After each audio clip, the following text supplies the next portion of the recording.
환영합니다. 오늘도 지난주와 마찬가지로 우리 게스트 김밥님을 모셨습니다. 박수로 환영해 주시면 감사하겠습니다. 안녕하십니까. 감사합니다. 네, 반갑습니다. 네, 지난주에 어떻게 좀 잘 보내셨나요? 네, 한 주 또 그 사이에 뭐 이렇게 같이 사는데 네, 이사도 하고 여러 가지 일들이 있었는데 아무튼 잘 지내고 있었습니다. 네, 좋습니다. 저희가 이사도 하고 조금 바쁜 시간을 보냈었는데 아무튼 이번 주도 한번 새로 해봅시다. 네, 혹시 이번 주 제목은 여기 7과인데 언어 부문과 맥락이라는 제목을 가지고 할 건데요. 네, 하기 앞서서 우리 혹시 지난주에 했던 거를 한번 좀 볼까요? 지난주에 했던 거 혹시 기억나시는 게 있으신가요? 네, 지난주에 우리가 말씀을 읽을 때 어떤 색안경을 끼고 보느냐, 어떤 세계관을 가지고 보느냐에 따라서 또 다르게 느낄 수 있다. 그런 점들에 대해서 또 함께 나누었던 생각이 나고요. 네, 또 말씀을 그냥 읽는 것만이 중요한 것이 아니라 맞아요. 올바로 해석하는 것, 맞습니다. 그게 중요한데 그것을 위해서는 말씀의 저자이신 성령 하나님께서 저자 직강을 우리가 듣기 위해서 네. 우리 마음속에 임재해 주시고 도와주시는 것이 필요하다, 이런 이야기 나눴던 것이 기억이 납니다. 네, 맞습니다. 그리고 지난주 본문 제목이 해석이 필요한 이유였는데 결국 가다 보니까 우리가 올바른 해석이 필요한 이유라고 얘기하면 좋을 정도로 되게 올바른 해석에 대한 강조를 많이 했던 것 같아요. 네, 네, 그럼 우리 이제 한번 7과 시작해 보겠습니다. 네. 자, 시작 질문인데요. 집에 성경책이 혹시 몇 권 정도 있으신가요? 저는 지금 눈앞에 보이는 성경책이 딱 두 개 있는데요.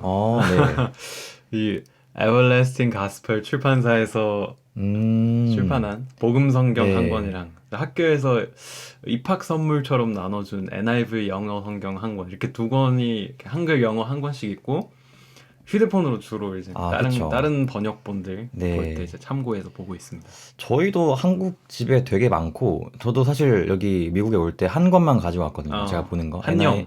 NIV 한영을 볼라 했는데 입학하니까 앤드루스 스터디 바이블을 주고 또 저희 세미나리에서도 얇은 슬림 바이블을 주니까 네. 세 개가 돼 버렸어요. 이거 얼마나 등록금을 많이 거둔 건가 이렇게 퍼주나 싶을 정도로 싶은 생각이 드는데 아무튼 되게 우리가 성경책을 많이 갖고 있죠, 요즘은. 네. 오늘은 특별히 먼저 시작할 때 전 세계 성경 번역본들에 대해서 알아볼 건데요. 네. 전 세계 언어의 수가 몇 개인지 아십니까? 얼마나 되죠? 여기 나와 있는 것처럼 6,000개가 넘는다고 해요. 6,000개. 6,000개. 근데 성경의 번역본의 수는 몇 개인지 찾아보니까요. 총 성경을 전체 번역한 것은 600개 정도 된다고 하고 성경의 일부, 뭐 신약 성경만 뭐 이런 식으로 번역된 것이 2,500개래요. 합치면 3,100개죠. 그러니까 즉 6,000개 이상의 언어 중에서 절반 정도 되는 언어를 가진 사람들만 성경을 자기의 언어로 들을 수 있다는 거죠. 사실 생각해보니까 저희 재림교회가 되게 많은 나라에 전도했다고 많이 얘기하잖아요. 그쵸. 특별히 뭐 유엔의 국가 여기 나와 있는데 235개의 등록된 국가 중에서 213개 우리가 복음을 전했다. 거의 대부분인데. 네, 라고 얘기해서 저도 항상 진짜 우리가 잘하고 있구나라고 생각했는데 이거를 준비하면서 새천사의 기별이 생각나더라고요. 새천사의 기별에서 또 보니 다른 천사가 공중에 날아가는데 땅에 거하는 자들 곧 모든 나라와 족속과 방언 백성에게 전할 영원한 복음을 가졌다라고 하는데 거기서 족속이랑 방언이 나오잖아요. 네. 족속이랑 방언의 뜻이 뭐지? 왜 굳이 이렇게 언급했지? 라고 생각해 보니까 우리가 국가의 숫자 200 몇 개의 국가의 숫자로 카운트할 수 없는 범위의 많은 사람들이 여전히 성경을 읽을 수 없다라는 거에 대해서 좀 우리가 생각해 보게 됐던 것 같아요. 네. 그래서 즉 여기 저자가 정리했던 게 총 75억의 인구가 있대요. 근데 제가 찾아보니까 2020년 3월 기준으로 78억의 인구가 좀 있답니다. 늘었군요. 네, 3억이나 늘었는데 네. 저희가 어릴 때는 63억 하지 않았어요? 그쵸. 저도 60억 인구 뭐 이런 거 이제 60억 배웠던 인구. 거 기억나는데. 60억 지구에서 네. 널 만난 건 실럭 숫자성. 아무튼 60억의 인구가 자기의 모국어로 성경을 읽을 수 있지만 여전히 15억 이상의 인구가 모국어로 성경을 읽을 수 없다 라고 얘기를 하고 있는 거예요. 네. 그래서 네, 아, 저희 성경 박물관 한번 같이 갔던 기억이 나는데 맞습니다. 그때 가보니까 이제 막 번역된 거랑 번역 안 된 거 이렇게 막 네, 나눠놨었잖아요. 맞아요. 근데 생각보다 되게 아직 번역되지 않은 그 언어들, 일부만 번역된 언어들 되게 많았던 기억이 나서 맞아요. 저도 네, 아직 우리에게 있는 도전이 크다, 맞아요. 많다 진짜. 생각하게 됐네요. 선교적인 그런 생각을 딱 이제 좀 네. 다시 들게 되네요. 음, 우리가 사실 각자 성경을 소유하게 된 건 오래되지 않았대요. 그러니까 음, 뭐 제가 알기로는 구텐베르크가 어, 인쇄술을 서양에서 처음 네, 만든 다음에 그것이 뭐 종교 개혁에도 굉장히 잘 쓰이기도 했고 그것으로 네, 성경의 복음률이 높아졌다라고 했지만 우리가 이렇게 각자 스스로 읽을 수 있게 된 만큼 적어도 우리는 성경을 스스로 읽을 수 있기 때문에 이 하나님의 말씀을 잘 이해할 수 있도록 노력해야겠죠. 네, 넘어가면서 우리가 이제 성경이 다양한 언어로 번역되기 시작한 이유가 무엇인지 살펴볼 건데 사실은 생각해보면 굉장히 답이 쉬울 수도 있거든요. 네, 쉬울 수도 있지만 차근차근 한번 단계를 밟아가면서 한번 알아봅시다. 네, 성경이 다양한 언어로 번역되기 시작한 이유를 알아보기 위해서 저자는 먼저 우리에게 성경이 기록된 목적에 대해서 먼저 얘기를 하고 있어요. 한번 성경이 왜 쓰여져 있을까요? 왜 쓰여졌을까요? 성경이 하나님의 뜻을 말씀을 통해서 음, 전해주기 위해서 쓰였지 않을까. 하나님의 뜻을 전하기 위해서. 네. 네, 맞아요. 맞습니다. 사실 번역된 이유가 성경의 목적과 굉장히 좀 밀접한 영향을 갖고 있는데 저자는 이렇게 얘기하고 있어요. 역사 속에서 이루어진 하나님의 사역을 그리고 타락한 인류를 구원하기 위한 하나님의 계획에 대해서 증언하기 위해서 또 의에 이르는 길을 우리에게 가르쳐주기 위한 목적으로 쓰였다라고 아. 얘기하고 있어요. 실제적인 부분까지. 네, 조금 더 구체적으로 얘기하고 있는데 사실 저는 이거를 보면서 우리가 지금 이 이기 교과 공부에서 정말 자주 얘기했었던 디모데후서 3장 16절 17절의 말씀이 생각났습니다. 모든 성경은. 네, 모든 성경은 하나님의 감동으로 된 것으로 교훈과 책망과 바르게 함과 의로 교육하기에 유익하니 이는 우리를 정확히 기억 안 나지만 우리를 하나님의 사람으로 선한 일을 잘 할 수 있도록 네. 하겠다라는 그런 목적이었는데 하나님 안에서 하나님의 사람으로 살아가기를 바라셨기 때문에 우리에게 성경을 주셨구나 라는 생각을 저는 했어요.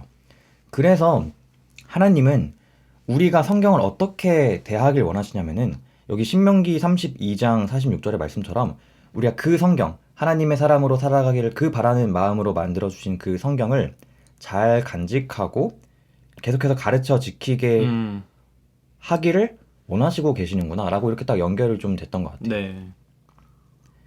그리고 이러한 목적을 가지고 성경이 쓰여졌는데 이렇게 하나님은 성경을 우리에게 글로 표현하기 시작하세요. 글로 표현하기 시작하십니다. 왜냐하면 이 성경의 목적이 우리를 잘 이렇게 하기 위해서. 그래서 하나님은 사람의 언어를 사용하셔서 하나님의 생각과 사상을 가시화 우리가 볼 수 있도록 네. 보여주셨다라고 얘기하는 것이죠. 네. 그래서 그 성경을 표현하는 방법이 무엇이었냐? 바로 여기 밑에 내려가면서 또 나오죠. 한 민족을 선택하셨어요. 네. 그 민족이 누군지 잘 아시죠? 이스라엘. 네, 이스라엘 백성들이었고 이스라엘 백성들은 어떤 언어를 썼죠? 히브리어. 네, 히브리어라는. 저희가 최근까지 배웠던. 네, 맞습니다. 히브리어. 최근 2학기 동안 거의 8개월을 씨름했던 네. 히브리어를 배웠고 기억에 남지는 않습니다. 그리고 이건 구약 시대에서 그리고 네. 신약 시대에는 굉장히 세계적인 언어인 무슨 언어죠? 그리스어, 헬라어. 그리스어, 헬라어를 이렇게 번역되게 해주셨어요. 사실 저는 성경 언어 히브리어와 이 그리스어를 2년을 배웠지만 남는 것은 딱히 없었다는 부족한 저의 잘못을 네. 이렇게 앞으로도 얘기하게. 계속해서. 네, 앞으로도 까먹을 겁니다. 아무튼 이러한 목적을 가지고 하나님이 이렇게 표현을 하셨어요. 우리의 언어로. 그러면은 이걸 좀 우리가 배웠던 것들을 참고하면서 네. 김밥님은 이 마지막 질문 성경이 왜 번역되기 시작했을까라는 이 질문에 대해서 다시 좀 답을 좀 해주실 수 있을까요? 네.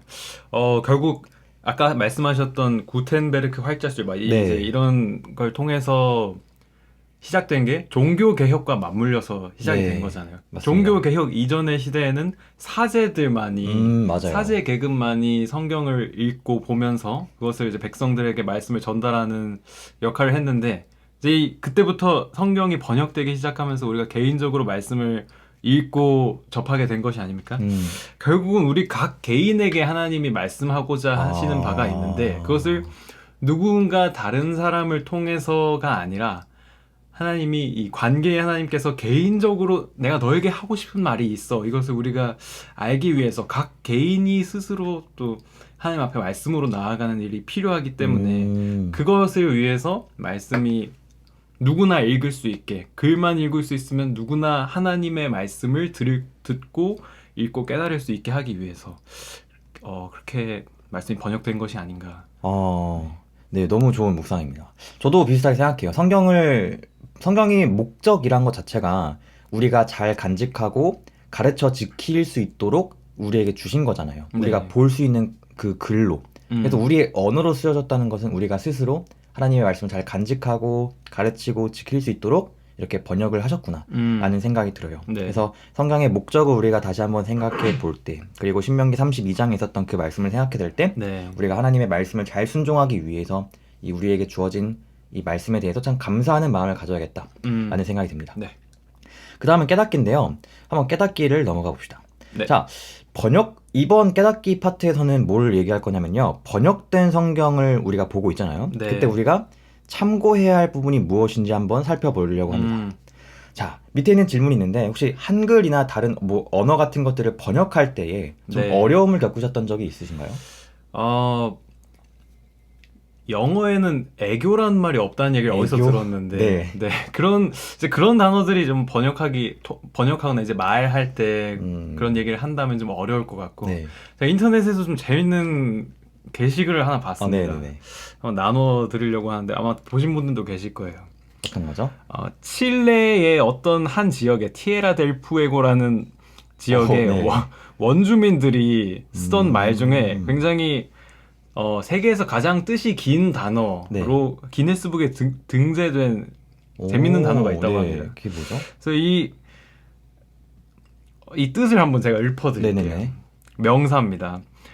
마밀라 피나타 파이라는 단어인데 이 단어의 뜻은 서로에게 꼭 필요한 것이면서도 자신은 굳이 하고 싶지 않은 어떤 일에 대해서 상대방이 자원해서 해주기를 바라면서 두 사람 사이에서 조용하면서도 긴급하게 오가는 미묘한 눈빛이라는 이런 긴 단어입니다. 굉장히 뜻이 길죠. 근데 이 긴 단어를 보고 어떤 네. 사람이 댓글에서 이 긴 단어를 한 방에 설명해 버렸는데 그게 뭐죠? 이 해석은 이 한글 해석은 조장하실 분이었습니다. 조별 과제, 조장하실 분. 네, 대학 조별 과제 할 때 모두를 침묵하게 네, 하는. 누가 조장할래, 누가 PPT 만들래, 이런 거 하면 나는 하기 싫은데 누가 할 거냐. 네, 이거 많이 경험해왔죠. 네. 가장 싫어했던 과제가 조별 과제. 네. 여기서도 여전합니다. 아무튼 이런 어떤 그 한글뿐만 아니라 세계 다양한 언어들 가운데 이런 다양한 의미들, 단어들 이런 맞아요. 것들을 적절하게 해석하는 게 참 힘들다라는 네. 것을 또 생각하게 해주는 예시인 것 같습니다. 감사합니다. 근데 궁금한 게 있었는데요. 네. 애교라는 단어를 왜 네, 쓸 일이 있었습니까? 뭐 개인적인 이야기는 아니고요. 굉장히 당황스러운, 그냥 들은 얘기고요. 네, 청취자 여러분 오해하지 말아주시기 바랍니다. 알겠습니다. 저도 예를 들어서 몇 개 좀 가져왔는데 네. 우리 대표적으로 검색해 보면은 한 뭐 이런 한글에서 쓰이는 그런 것들을 설명하기 어렵다라고 얘기하고 또 특별했던 게 여기 옐로우라는 영어를 네. 한국말의 노랗다, 노르스름하다, 누렇다를 표현하지 그쵸. 못하는 거. 네. 은근히, 은근하다. 띠동갑 이런 띠동갑. 거를 참 이런 게 많겠다라는 생각이 들었어요. 네. 위로 가보면요, 단어에 대해서 설명하면서 이렇게 얘기하고 있습니다. 단어는 각 언어마다 그 의미가 풍부하고 깊어서 다른 언어로 옮기기 어려운 단어들이 있다라고 얘기해요. 그거를 좀 찾아보니까 untranslatability 이런 단어가 심지어 이 단어도 어려워. 알고 싶지 않아요. 이런 게 있다고 해요. 한번 그래서 여기 교과에서의 저자는 한 예를 들어주거든요. 네. 그 얘가 뭔지 봅시다. 밑에 보면은 하나님이 다윗에게 은혜를 베푸셨던 모습이 나오고 하나님이 다윗에게 인자와 진리를 보내셨다. 하나님은 아브라함에게 인애를 더하신다라고 한 이 파란색 글씨 있죠. 이 파란색 글씨가 히브리어에선 한 단어래요. 한글로는 다 다르게 번역했는데. 다르게 번역했는데 한 단어래요. 이게 혹시 뭔지 아시나요? 밑에 나와 있는데 헤세드. 헤세드라는 단어죠. 굉장히 네. 많이 들어본 단어인데요. 헤세드라는 이 한 단어가요. 굉장히 다양하게 한글로 번역됐다라고 얘기해요. 뭐 영어로도 마찬가지고. 근데 네. 이거를 제가 어떻게 정리해야 되지? 정말 고민 많고 막 원어 사전을 찾아보면서 했는데 제가 생각해 보니까 그냥 좀 정리를 부족한 단어로 좀 해보니까 하나님의 자발적인 사랑에 의해 선포된 영원하고 언약적인 그분의 신실하신 태도랄까? 하나님이 우리를 사랑하시는 그 사랑하는 마음에 대해서 굉장히 심도 깊게 표현하는 거라는 생각이 좀 들었어요. 근데 그거를 표현할 때에 은혜, 인자, 뭐 인애 이런 말로 썼는데 여기 위에 있는 이 글들을 해석할 때 단순히 우리가 알고 있는 개념의 은혜, 인애 네. 이렇게만 해서 받아들이면은 우리가 조금 아쉬울 수 있겠다 네. 라는 생각이 드는 거죠. 이렇게 뜻이 길고 깊은데 이걸 한 단어로 넣으려니까 참 그쵸. 쉽지가 않군요. 맞습니다. 네. 이렇게 그 세상에서 가장 긴 단어를 조장하실래요라는 그 한 말로 네. 축약할 수 있는 한글조차 험할 수 없는 하나님의 그쵸. 사랑. 아멘. 그래서 이런 것들을 우리가 어떻게 조금 더 쉽게 이해할 수 있을까라는 것에 대해서 이 저자는 지난 시간에도 배웠지만 우리가 다양한 번역본들을 참고해 보는 것도 네. 도움이 되겠다라는 얘기를 했던 것도 좀 우리가 참고하면 좋겠습니다. 네. 그 다음 질문인데요. 대화나 글에서 반복해서 말한다는 것이 어떤 것을 의미하나요? 라는 질문이에요. 네. 어떻게 생각하시나요? 강조하는 거죠. 네. 계속 말함으로써 이거는 좀 기억을 해라, 받아들여라 맞습니다. 라는 의미로 네, 하는 것이 아닐까. 네. 혹시 자주 쓰는 말 있나요? 반복해서 쓰는 말, 남들에게 하는 말 같은 거? 생각나지 않으면 넘어가도 딱히 됩니다. 생각이 안 나는데 이거 네. 남에게 해도 됩니까? 상관없습니다. 익명으로 하면 됩니다. 익명. 네, 익명으로 하겠습니다. 우리 이 방송에 네. 지지난 회차까지 게스트로 출연했던 동동님이 네. 정말 자주 하시는 말이 하나 있거든요. 네, 제가 뭐죠? 들으면서 늘 이 단어를 정말 자주 쓰는구나. 뭐였냐면 이제 이제 이게 있잖아요. 이게 뭐냐면요. 이게 말끝마다 이 방송을 들으신다면 동동님께 네. 카톡으로 당근을 보내주세요. 감사합니다. 네, 반복은 히브리 사람들에게도 똑같이 의미를 강화시키고 개념의 중요성을 강조한다고 네. 같은 단어 아니면 같은 패턴을 반복해서 사용한다라고 얘기해요. 한 예로 창세기 1장 27절 한번 읽어주시겠어요? 네. 하나님께서 사람을 그분의 형상대로 창조하시니 곧 하나님의 형상대로 사람을 창조하시되 하나님께서 그들을 남자와 여자로 창조하셨습니다. 네, 지금 원래 이거는 우리말 번역이에요. 네. 그러니까 개역 개정에는 안 나오는데 원어에는 이 한 절에 창조란 단어가 3번 등장한다고 합니다. 근데 성경에서 3번 반복한다는 것은 굉장히 중요한 것을 의미한대요. 네. 근데 우리를 하나님이 창조하셨다는 것에 대해서 강조하는데 또 반복되는 게 있거든요. 혹시 뭔지 좀 찾을 수 있으세요? 형상. 비슷하게. 네, 그분의 형상, 하나님의 형상. 우리가 창조됐는데 어떤 형상으로? 하나님의 형상으로 창조된 존재다 라는 것에 대해서 지금 강조를 하고 있는 것이죠. 창조되었지만 특별히 하나님의 형상으로 창조되었다는 것에 대해 얘기하면서 네. 이 말씀을 통해서 우리는 우리가 어떻게 살아야 될 것인지에 대해서 강력하게 우리가 알 수 있는 것이죠. 네. 우리의 창조의 목적이 아까 우리가 여기 얘기할 때 나눴던 것처럼 아까 제가 뭐 디모데후서 3장 16, 17절 얘기했잖아요. 네. 성경에 얘기하면서 하나님의 사람으로 온전케 하기 위해서. 즉 우리를 창조하신 하나님의 목적은 우리가 하나님의 사람으로서 잘 하나님의 말씀을 기억하고 살면서 하나님의 그러한 사랑과 그런 정신들을 회복하고 찾아가는 그런 것을 위해서 창조된 존재구나. 네. 그럼 우리가 어떻게 살아야 될 것인가? 라는 것에 대해서 조금 우리가 명확한 답을 제시해 줄 수 있는 것이겠죠. 네. 성경에서 좀 반복됐던 다양한 이야기들이 혹시 좀 기억 남는 게 있으신가요? 두려워 말라 뭐 이런 이야기들을 성경에 네. 가장 많이 네, 했다고 맞습니다. 들었습니다. 두려워 말라가 365번 있다. 아, 그래서 매일매일. 매일매일 하나님이 우리에게 두려워하지 말라라고 음. 우리를 안심시키시고 지켜주시겠다는 약속이 있다. 라는 그런 메시지도 있죠. 네. 성경을 쓸 때는 뭐 지금처럼 이탈릭체, 볼드체, 밑줄 강조 뭐 이런 게 같은 게 없었다 없으니까. 보니까 계속해서 반복해서 우리에게 하고자 하신 말을 하셨다. 네, 맞습니다. 좋은 예시 감사합니다. 네. 그리고 또 하나의 또 예가 누가복음 15장에 3가지의 비유가 등장하죠. 바로 잃어버린 양, 잃어버린 드라크마, 동전. 네. 또 잃어버린 두 아들의 비유에 대해서 얘기 나오는데 잃어버린 비유의 3번의 반복, 3번이나 반복되는 것을 우리에게 얘기해 주면서 우리가 잃어버린 자들이고 다시금 하나님께 돌아가야 된다라는 그런 메시지를 우리가 강조돼서 네. 그 패턴을 가지고 우리가 알 수 있는 것처럼 네.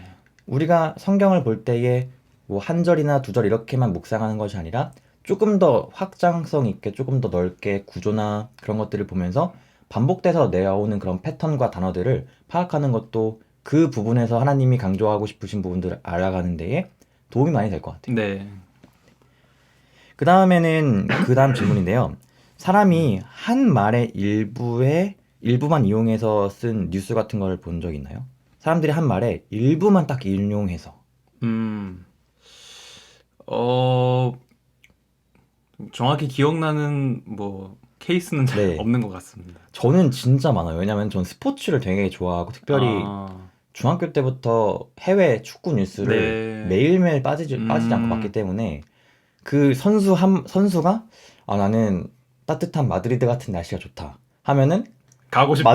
마드리드 이적설 이런 그렇군요. 것들 굉장히 좋죠. 뭐 런던의 우울한 우중충한 날씨가 좋지 않다. 누구누구 아스날 떠나고 싶어 해. 이런 식으로 나오죠. 또 정치권에서도 한 단어, 한 말 그걸로 굉장한 많은 얘기가 있죠. 뭐 더 구체적으로 얘기하기엔 위험하겠지만 네. 우리가 이것들을 참고하면서 알 수 있는 것들은요. 문맥의 중요성입니다.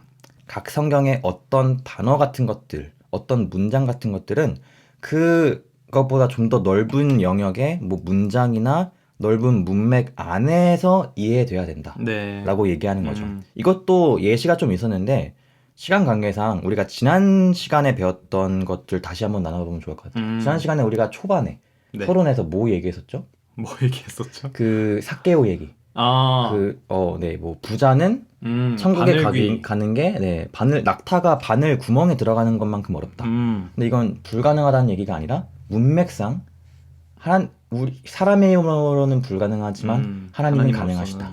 네. 그거에 대한 예가 바로 누구였죠? 세리장 삭개오였죠. 네, 그것도 우리가 살펴보면은 그 말씀이 되게 우리 은혜로운 것 같아요. 네. 그렇게 넘어가고요. 혹시 지금 그 다음 질문이 이거네요.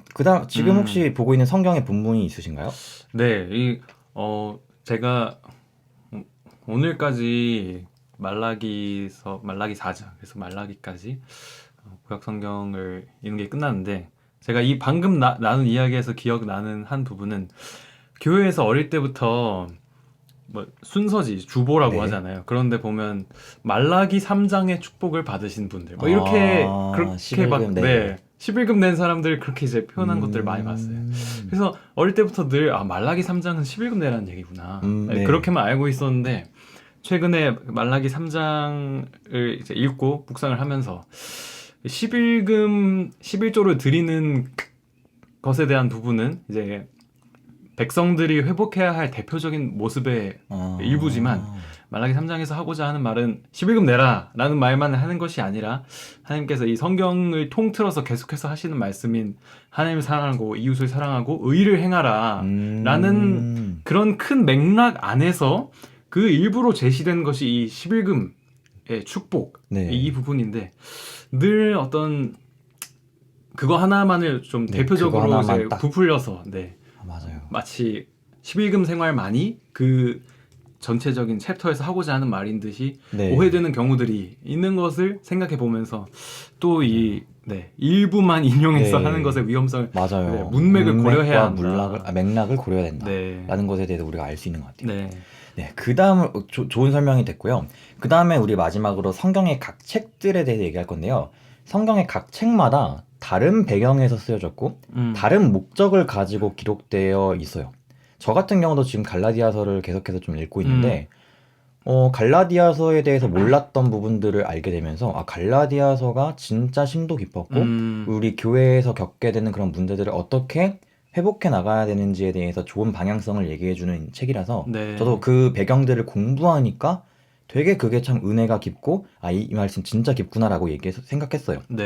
그래서 우리가 성경의 각 책의 의미와 기별들을 이해하고 싶다면은 저자와 배경에 대해서 먼저 알 필요가 있다라고 얘기하고 있어요. 그래서 하나님이 이루시려고 했던 언약의 역사가 신약과 구약에 이렇게 쓰여져 있는데 그 66권의 책 가운데에서 그 한 권의 책, 여러분이 지금 읽고 계신 그 한 권의 책이 성경 전체에서 어떤 맥락 속에서 어떤 역할을 하고 있는지 알아보게 된다면 더욱더 도움이 된다는 것이죠. 네. 시대적, 역사적 배경과 네. 누가 썼으면 누구를 향해서 쓴 것인가 맞아요. 이런 것들을 이해할 필요가 있겠군요. 맞습니다. 그래서 우리가 여기 뭐 저는 베들레헴이라는 어플을 살짝 켰는데 지금 요나서 1장 1절에 갔어요. 그리고 여기서 다양한 위에 옵션들이 있지만 위에서 뭐 재림교 주석, 만나 주석 이런 거 있는데 재림교 주석을 하면요. 요나라는 책의 저자, 역사적인 배경, 주제에 대해서 나와요. 그리고 그 다음에 뭐 설명이 들어가는데 이렇게 네 가지만 읽어도 우리가 요나서를 읽을 때에 굉장히 큰 도움이 된다라는 네. 것이죠.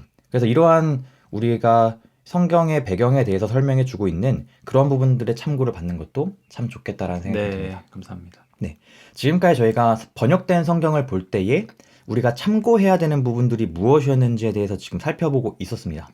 첫 번째로는 단어, 그 단어의 의미를 한번 생각해 볼 수 있도록 다양한 언어들로 번역된 것들을 찾아보는 것도 좋겠다 생각했고요. 네. 반복되는 것들이 무엇인지, 하나님이 뭘 강조하고 싶은지 얘기했던 거를 봤고요. 세 번째로 성경을 볼 때 문맥 안에서 전체적으로 이 맥락을 잘 맞춰서 이해해야 된다. 그리고 성경의 각 책들이 어떤 목적과 어떠한 주제를 가지고 쓰여졌는지에 대해서 알아보면 성경을 더 이해하기 쉽다라는 얘기를 지금까지 했어요. 네. 지금까지 이렇게 공부하면서 어떤 좀 생각이 좀 드셨는지. 네.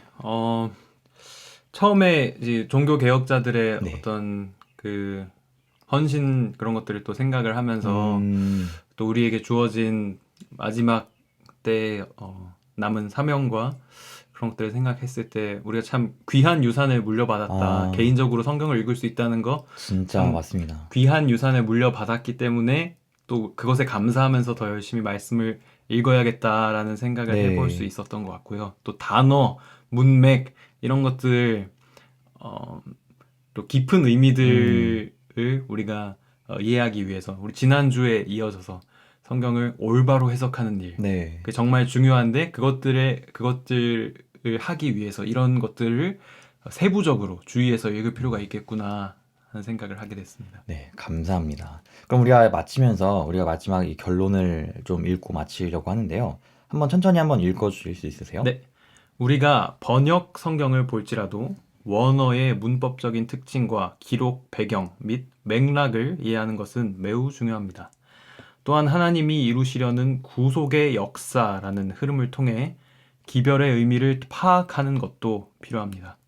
성경은 비록 인간의 언어로 기록되었지만 하나님의 말씀이기 때문에 그 의미가 인간의 생각보다 훨씬 심오하다는 사실을 우리는 잊지 말아야 합니다. 네, 감사합니다. 이렇게 우리가 오늘도 7과 언어, 본문과 맥락이라는 주제를 함께 살펴보았고요. 네. 지금까지 여러분 함께 해주셔서 감사하고 우리 함께 오늘도 게스트로 와주신 김밥님께 정말 감사드립니다. 네. 그럼 감사드리면서 우리 짧게 기도하고 마치겠습니다. 네. 사랑의 아버지 하나님, 우리가 언어와 본문과 맥락, 성경을 읽을 때에 참고해야 되는 부분들을 살펴보았습니다.